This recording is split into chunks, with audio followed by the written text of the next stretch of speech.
and we work with more than 300 environmental groups around the world and with people in government and in industry who are looking to do the right thing. So think of us as a global law firm for the planet. It's a revolutionary way of understanding how to use law to protect the environment, using corporate law, securities, fiduciary duty, banking, bankruptcy, all of those areas. This was really the globally first time that citizens, in a major way, started using the courts to enforce the law when those who were supposed to be doing it weren't doing it. So there are the barriers of finding the money to do all this work, because this is charitable work. The Earth is a wonderful client, but she doesn't pay you in the normal sort of way. Welcome to the Legally Speaking podcast. I'm your host, Rob Hanna. This week, I'm delighted to be joined by James Thornton. James is a world-renowned environmental lawyer. James is the president and founder of ClientEarth, in addition to author, poet, and Zen Buddhist priest. Described by the New Statesman as one of 10 people who could change the world, James won the Financial Times Lifetime Achievement Award for Innovation in Law and won Leader of the Year at the Business Green Awards twice. James is a solicitor in England and Wales and admitted to the New York and California bar, as well as the Supreme Court of the United States.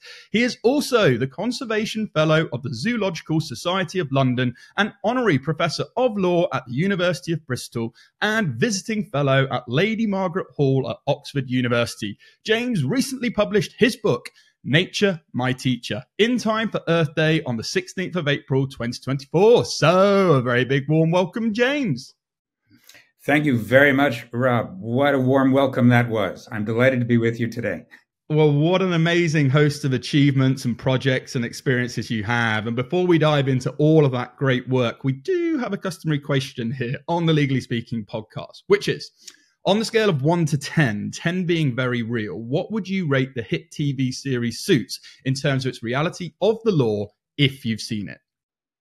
So I would give Suits a 6 in terms of reality, because from my time on Wall Street, not my longest part of my career, the experience wasn't either as exciting, as glamorous, or as fun. I'd give it an 8 in terms of drama, but I tell you, the show I'd give a 10 to, which I found compulsive, is Better Call Saul, which is the follow-on from Breaking Bad. And Better Call Saul is about a lawyer going down, and it's really compulsive. I love that. And no one's actually suggested that one before. So thank you for sharing that. And I agree with a lot of your comments. And most people, when they ask me when I'm out and about, I tend to give it a 6. So we share that. But today, James, is all about you. So obviously, I gave a very high-level overview there in the introduction. But would you mind telling our listeners a bit more about your background and career journey? Sure. So I started by going to law school in New York at New York University. And before that, at undergraduate, I'd studied philosophy and biology. And if anything, I thought I was going to become a biologist. But by that time, it became clear that the environment was in serious shape. I came from a family of lawyers. And even though environmental law wasn't on the menu back when I went to law school, I thought if I become a lawyer, I'll have powerful tools and maybe I can do something about it. So I started there. And then clerked for a federal judge with the wonderful name John Minor Wisdom, and he was a great judge. And then worked on Wall Street for a little while, and then went to the Natural Resources Defense Council, which NRDC is an environmental charity in the United States, and I found my home there, and I just loved matching, my passion for saving the environment with legal chops. And that's what I've been up to. Yeah, and you've been very busy between now and then, that's for sure. So let's fast forward, though, to being the president and founder of ClientEarth, one of the world's most ambitious environmental organizations. Just love that. But what is ClientEarth for those who may be less familiar, and what are its aims?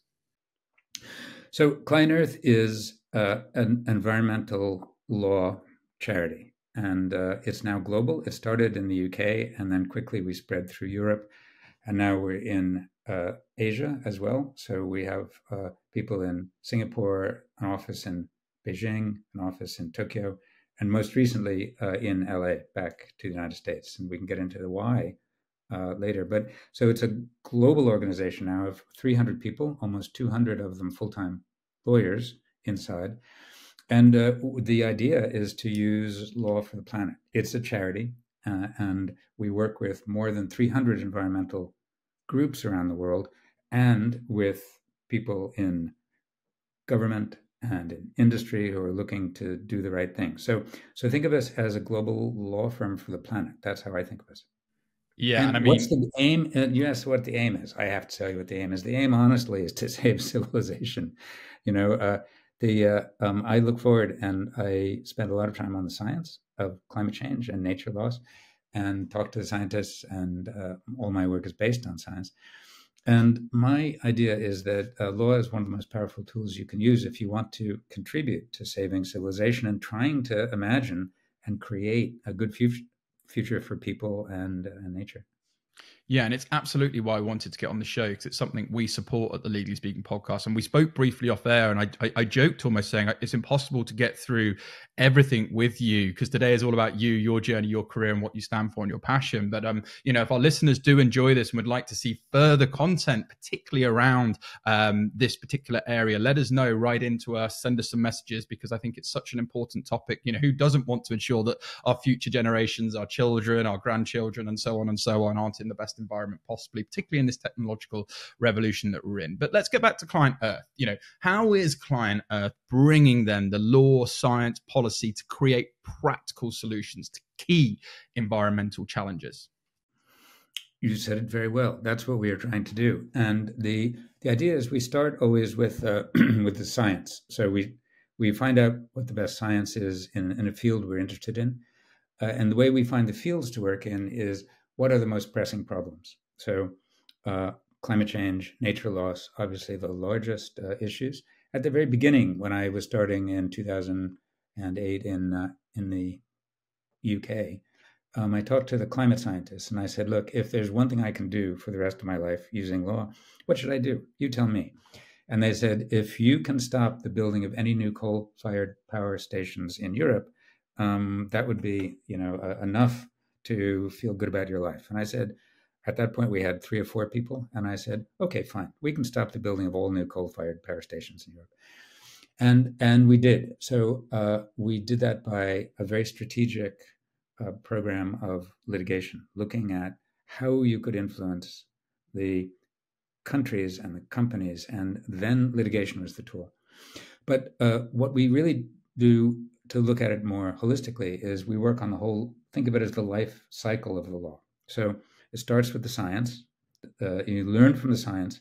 I like to say that if the earth is the client, which is why it's called ClientEarth, the earth is a client, and everyone who lives on her. So everyone listening and their children and their dogs. I mean, everyone is the client, So if the earth is your client, how do you interview your client? As a lawyer, you have to interview your client, right? And the answer for me is science. Science tells you what nature needs.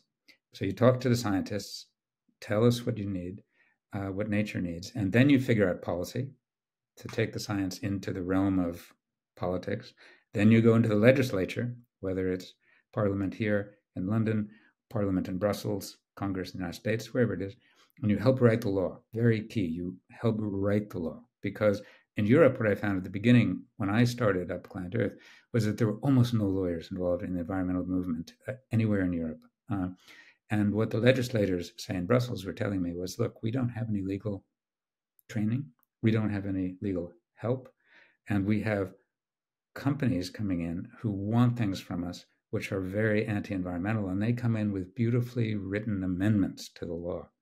So if you could come in and help write the law, then we would get a balance going. And a lot of what you try to do is that. So there are some companies who want to do the right thing, and there are many who don't, from my perspective. And they have tremendous legal tools and tremendous legal armies. The environment in the EU and much of the world really didn't have anybody. And what you want to do by using the law skillfully is to give a balance of arms to the planet and to the interests that are challenging the planet. So that's it, leveling the playing field. And if you like, being the samurai for all of our listeners, for everybody, and challenging bad acts. And then after you write the legislation, somebody has to enforce it.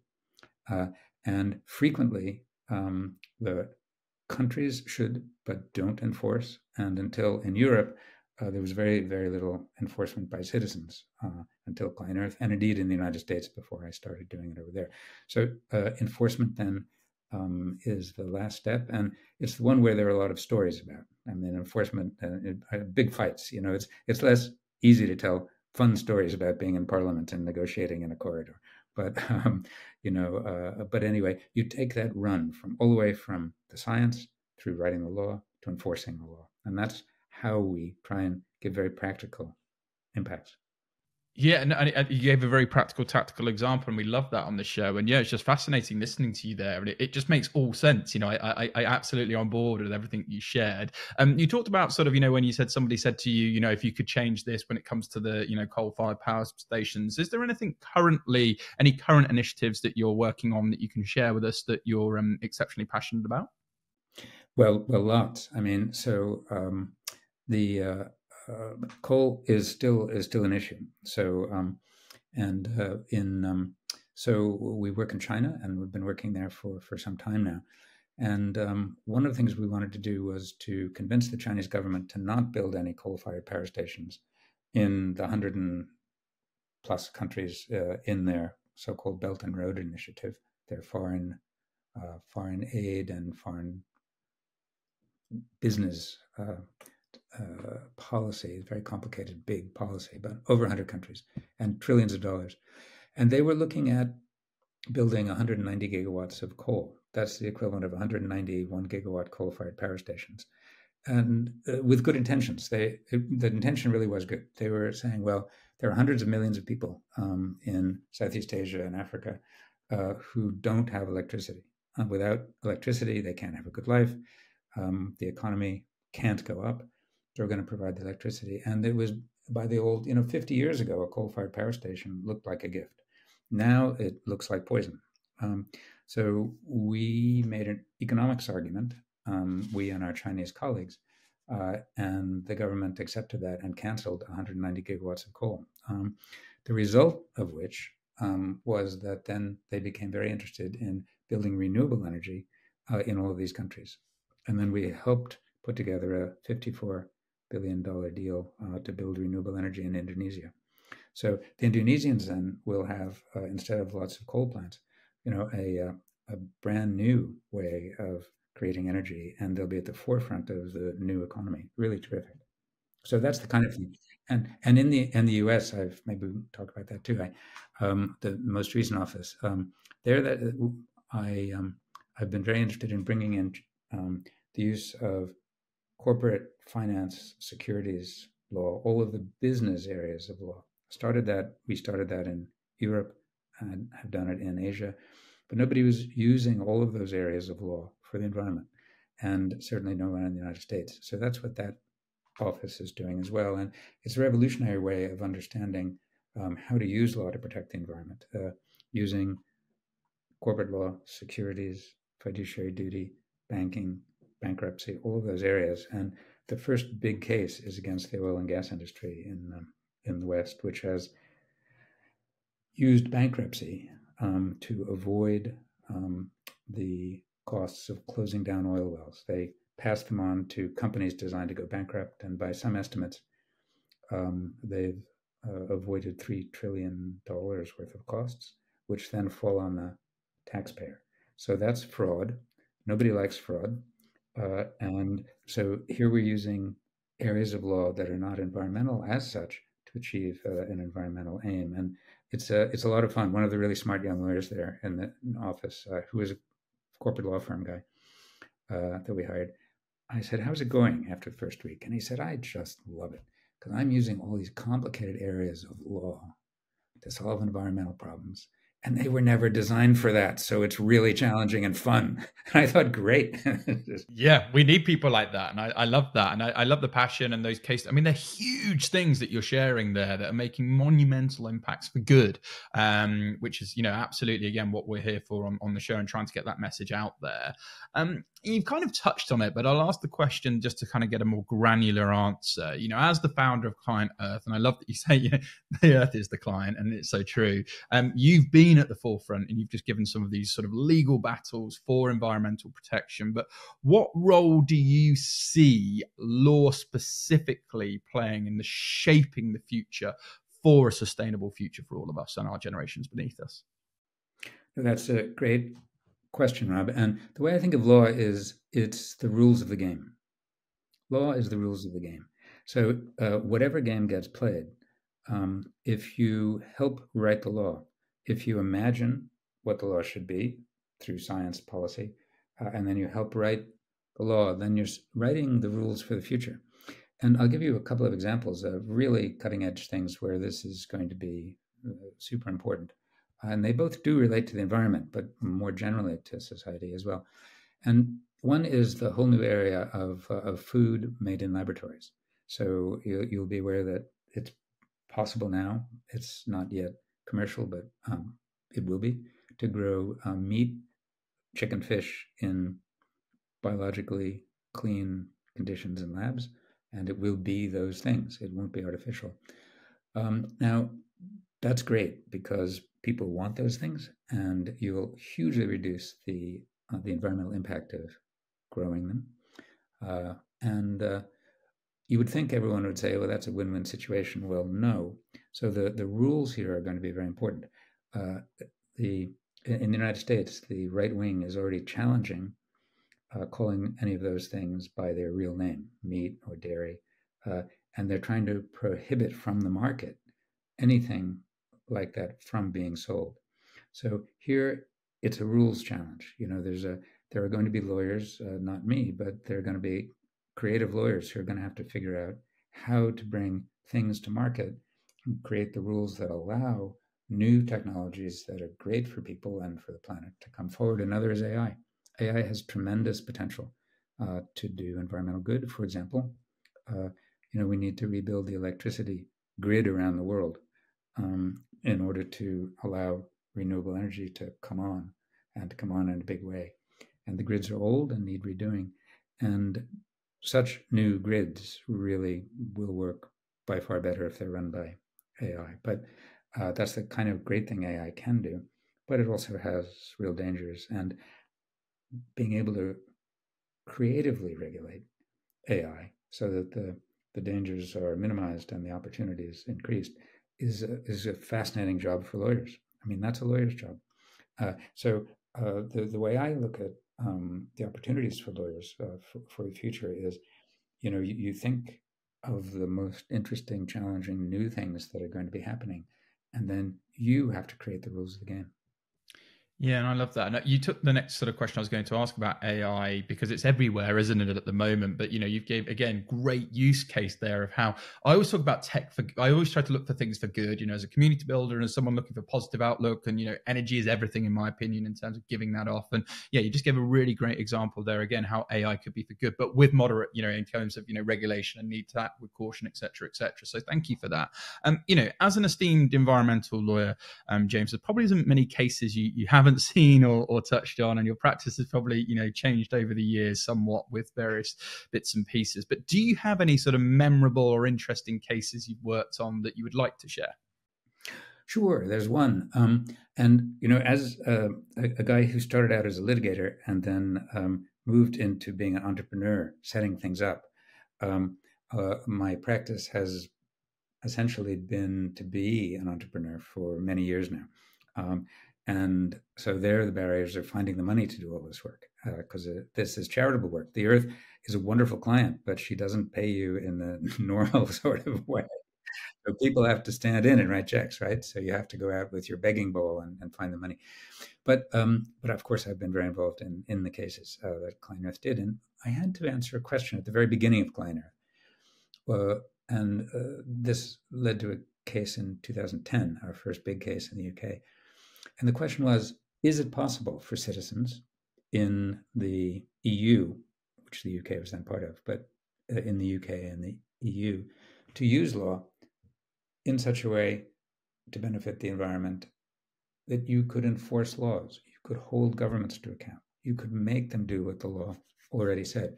So I looked around and decided that we'd bring a case on air quality because the air throughout the UK and the EU was actually much worse than in the United States because of reliance on diesel and then the EU reliance on coal.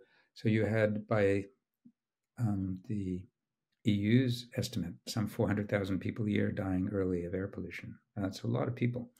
So it's a real problem. And the air quality law looked like it was enforceable, and it hadn't been done. So I thought, okay, let's bring a case in the UK to enforce the air quality law. And if that works, it'll be good for air quality and therefore for people. But it will also demonstrate that citizens can bring cases and do it successfully. And we won that case. It went all the way up to the Supreme Court. And the UK Supreme Court gave us its first environmental injunction ever, which was cool. And then we immediately took it to Europe, and we brought cases in the home of the German motor industry, Stuttgart, Dusseldorf, Munich, and won, what drove the car companies nuts. But the interesting part there was we were doing it, this is always done in a kind of friendly way. I mean, because I knew that the German car companies were addicted to continuing to sell their diesel motors as long as they could, whereas China was building terrific electric cars and it was going to wallop them in the market. So if you could push them away from diesel, you were actually helping their long-term future, so long-term future of industry in the EU. And that happened after we won those cases in Germany, 25% reduction the next year in purchase of diesel vehicles. So here you have something where you can see a few people brought a strategic case and then a couple more that had a big impact on the market in a positive direction, as well as demonstrating citizens could fend for themselves and also help the economy. Yeah, again, fascinating stuff. And just want to go back to talking of courts, and again back to your journey. You mentioned the Supreme Court. I was very lucky actually with the London Young Lawyers Group, bring up the words out many years ago. I think we hosted one of the first networking events there, and it was a fascinating place. And I'm a big fan of that. But you are not just admitted in New York, as I said in my introduction. There's the California Bar, as well as the Supreme Court of the United States. You founded the Citizens Enforcement Project at the NRDC in New York, bringing lawsuits against companies to enforce the Clean Water Act. How significant, in your opinion, is the Clean Water Act? And could you outline the hurdles you faced when taking on legal actions against those companies? Yeah, so the Clean Water Act is significant in a number of different ways.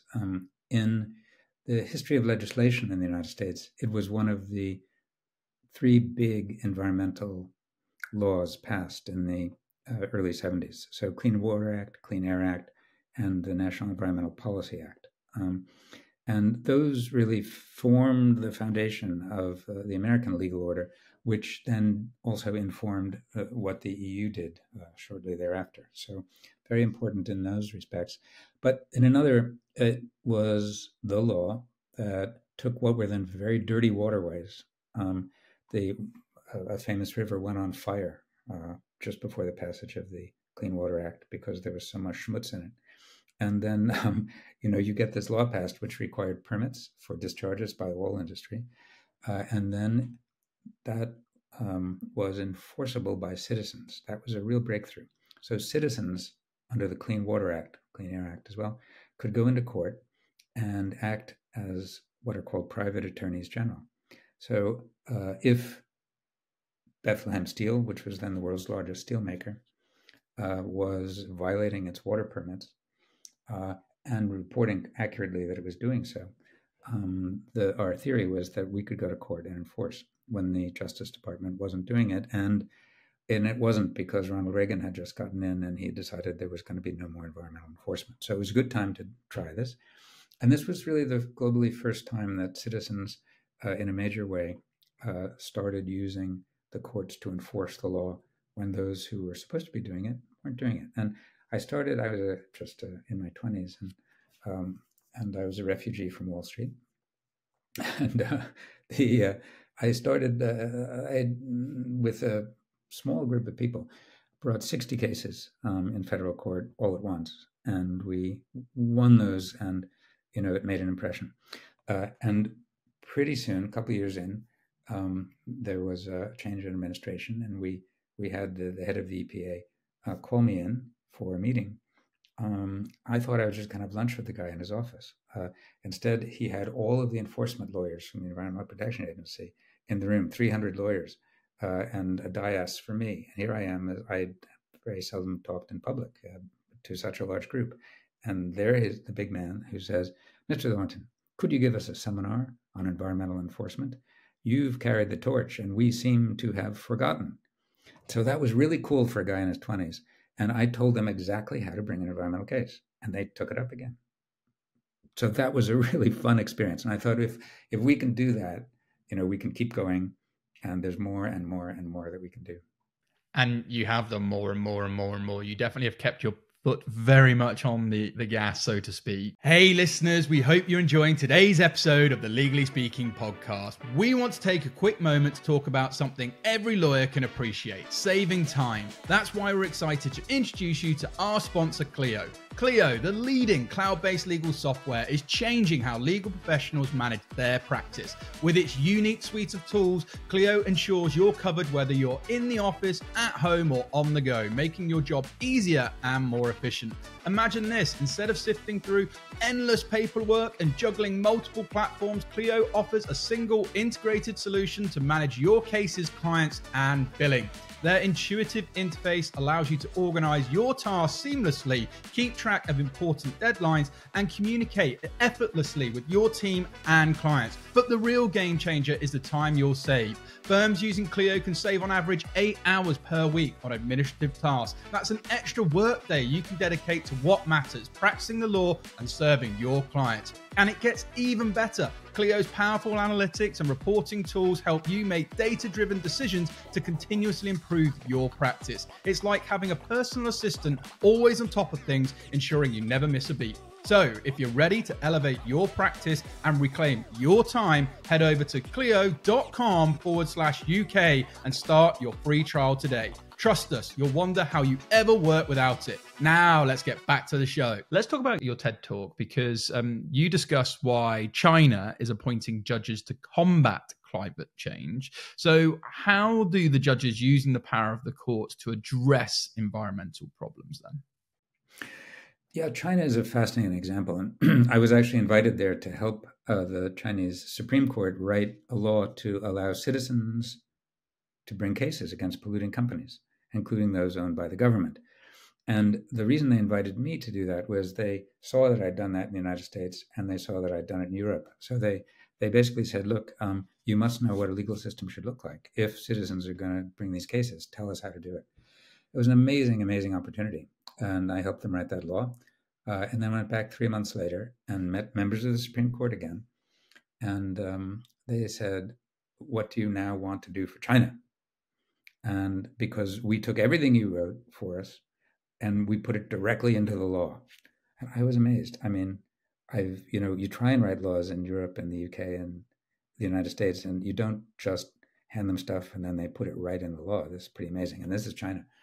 So I said, well, okay, I've got this idea last time I was here that you've just appointed all of these environment court judges, 3,000 judges who are just going to hear environment cases, because they wanted to speed up environmental enforcement. They had good environmental laws, but very bad enforcement. And their goal was to bring it up to the level of Europe or the United States. They wanted first world enforcement so that companies couldn't get away with violating the law. Wonderful and totally surprising to me at the time.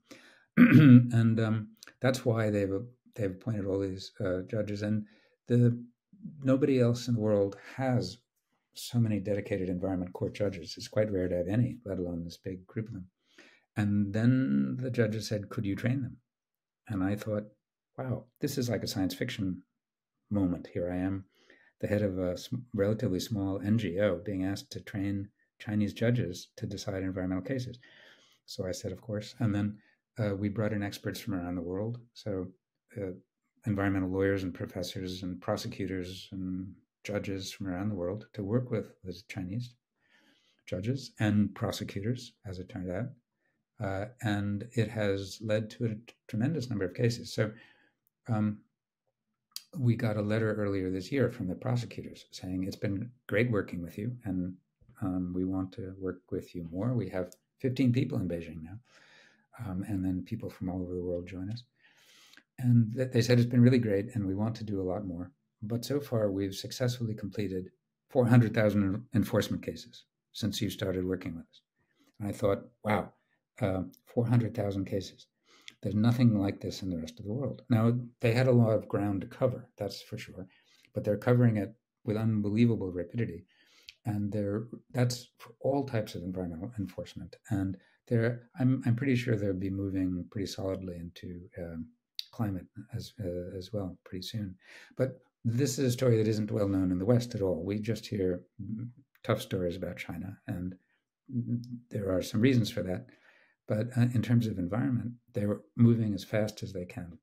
No, and that's good to hear. And, it's helpful coming from, a respected voice who knows a thing or two about this, because like you say, I think, media at times just wants the headline rather than actually what people are actually doing. And it takes away maybe hard work that certain individuals will be doing for good. Interestingly, James, you're a Zen Buddhist priest, our first we've had on the show. What has been your experience as a Zen Buddhist priest? I started doing Zen 35 years ago or so when my life was falling apart. As it does for more than one lawyer, I thought, well, this is something that's supposed to give me serious grounding, and I don't need faith to do it. And it's supposed to be a repeatable method. A lawyer is a skeptic by nature, right? So I was skeptical, and I said, okay, I really don't know what's going on in my life. It really is falling apart. I'm going to get on the cushion. I'm going to take instructions, and I'm going to meditate. I'm going to do this thing and see if it helps. And it really helped. I took to it like a duck to water. And it has really been the thing that's kept me going through all of these years, through experiences of burnout, through climate anxiety, through all of the experiences up and down that you get. And it's my rock, really. I love that. And yeah, again, thank you for showing vulnerability and, relatability, because we are all human, and, people can look at the CV and the profile and think, wow, but, nothing is straightforward. We've all got sort of challenges that we're going through. So really appreciate you being open with us on that. And I'm really good that you found your outlet that's good for you. I mentioned in introduction, in time for Earth Day 2024, your book came out, Nature, My Teacher. Love the title. What are some of the key topics and themes you explore in the book? So Nature, My Teacher, again, titles are important for me, whether it's ClientEarth or Nature, My Teacher. And the title actually comes from my Zen teacher. I worked with him for 10 years, and then he died. But I worked very intensely with him for 10 years while I was an environmental lawyer. And near the end of that time, he said to my now husband, who met him for the first time, and said to my Zen teacher, thank you for all your teachings, which have been so important to James. And my teacher was Japanese. And he said, I am not James's teacher. Nature is his teacher. And so that stuck with me all these years. And, all of us, when we go out and experience a connection with the natural world, feel better.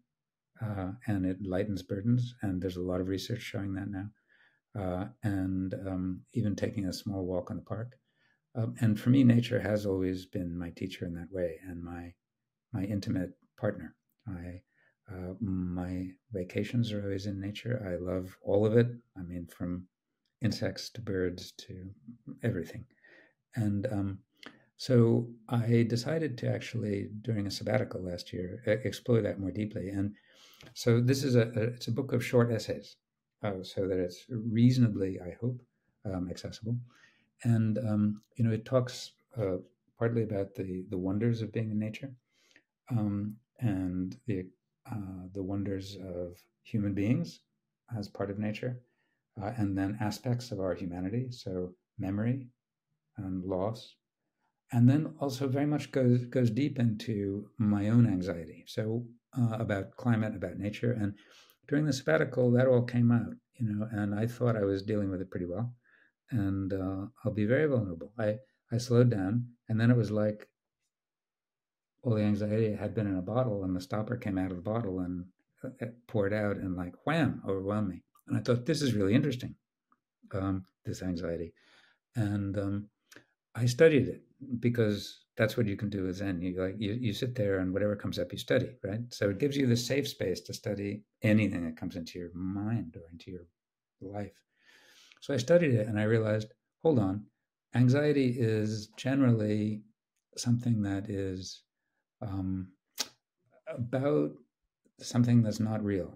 I can be anxious about, my imagination of what she did to me, or my imagination of the future in some way, or will that bank account survive and will it be enough? And all of these things that aren't actually real. You create scenarios. And so anxiety is about that.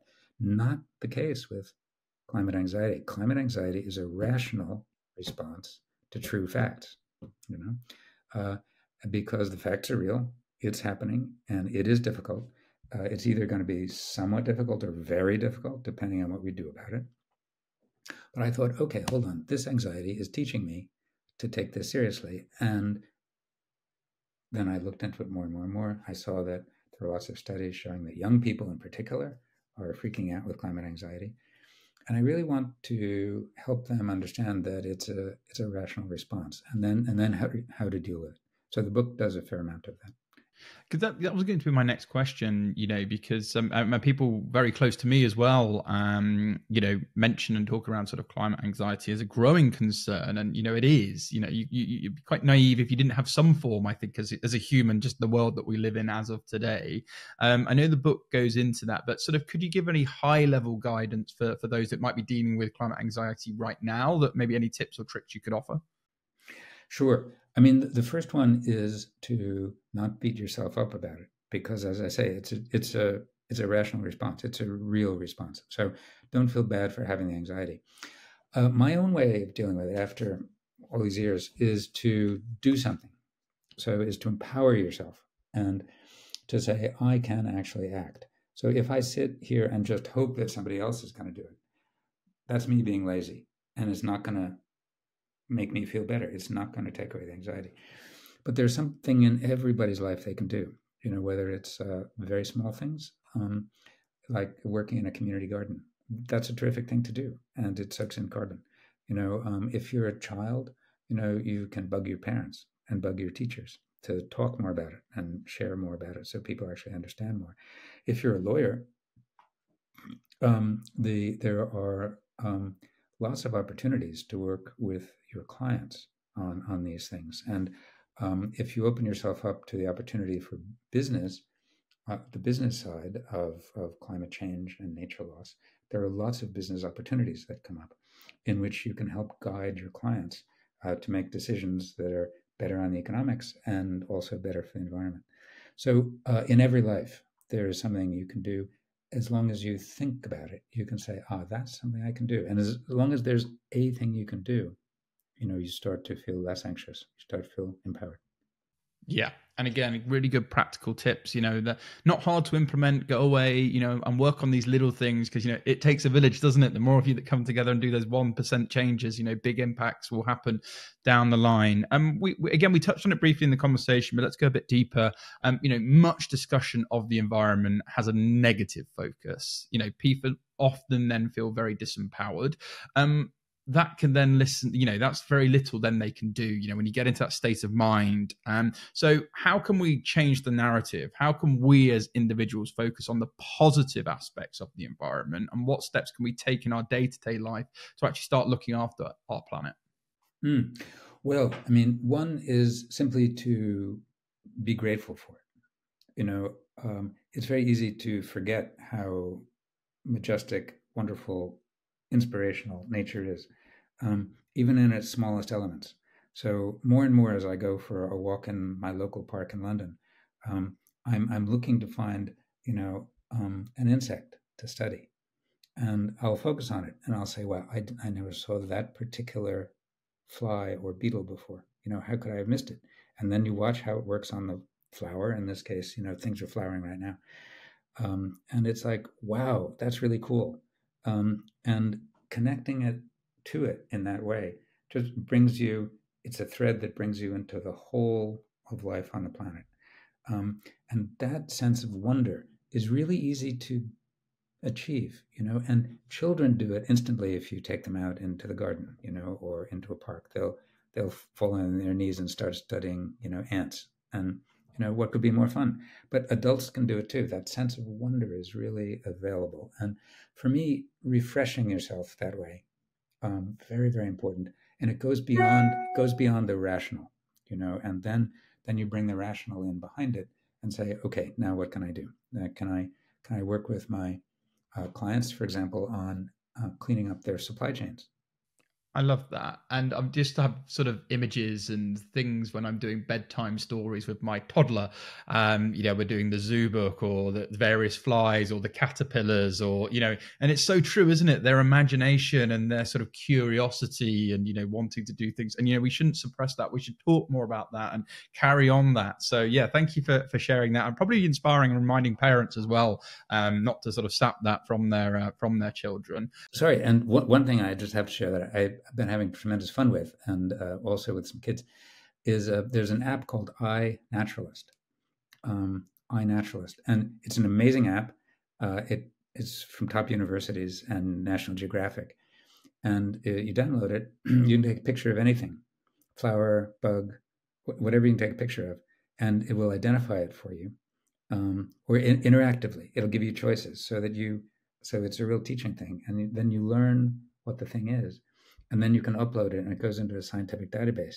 And again, that's an actual action.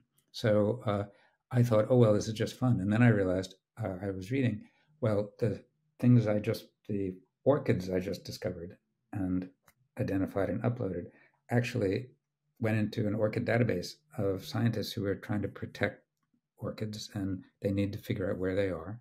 So this fun thing that you can do when you're out walking actually also empowers you, gives scientific value to nature conservation, nature protection. Yeah, and again, fascinating examples. Really, really appreciate that, James. It's just a world of knowledge that you have. Perhaps a controversial question. It's all been plain sailing thus far, James, but let's challenge you. Do you think firms are just getting the B Corp to use it for marketing purposes? And so when they get their B Corp status, that makes them sound impressive and that they care about X, Y, and Z? And do you think firms should have to have B Corp in order to practice the law moving forwards? Or are you anti-B Corp altogether because you believe it's a marketing play? It's a really good question. I haven't thought deeply about B Corps at all. I mean, I've encountered them recently in one context in which I have been studying AI, and one of the big AI companies set itself up that way. And I'm actually persuaded that it is genuine, and that it has very good intentions. Others that I've experienced do as well. So I don't think it's just a marketing ploy.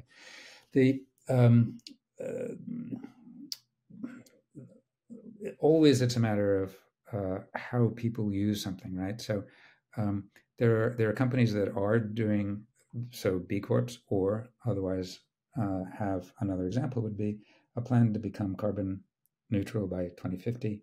Some of them are actually serious plans to become carbon neutral by 2050 or earlier. Others are pure greenwash, and so we've sued some of them for greenwashing. So it's not black and white. I mean, it depends on it's a good structure, and then what's in the hearts of the people using it is what it always comes down to. Yeah, no, and very well said. Let's talk about bridging gaps, because everyone's talking about bridging gaps between legal technology, et cetera, et cetera. How do you envisage bridging the gap between policymakers and corporations to foster a more collaborative effort in addressing climate change and protecting the natural world? Well, here's one thing I've been dreaming of recently. So naturally, I study the economics of new technologies, and there's been fascinating coverage in The Economist in recent months about China and what it's doing. And of course, I know a lot about that from my China office. And China has been investing heavily in renewable energy. And, they're building roughly double what the rest of the world is building put together, on an annual basis. Quite amazing. That's bringing down the cost of renewable energy, like of solar panels. And they're investing in a major way in batteries and producing cars. Now, the West is sort of wringing its hands and saying we need to stop all of this, and I think really, so Janet Yellen, who's the Treasury Secretary of the United States, was saying recently, okay, we need to put up barriers. Of course, Trump, if he comes in, will put up barriers. And I thought, okay, really? So you can look at this in two ways.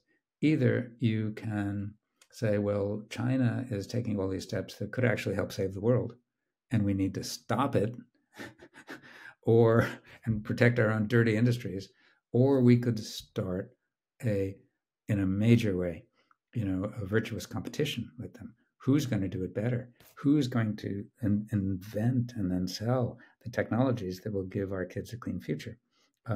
And we're behind on that, in the West. Europe is better than the U.S., but we're all behind on that. And the way I see it is that my dream is that you have the West get into this virtual competition with China, so then everybody gets the benefits, and winds up with a civilization in a couple of hundred years. It shouldn't actually be that hard, right?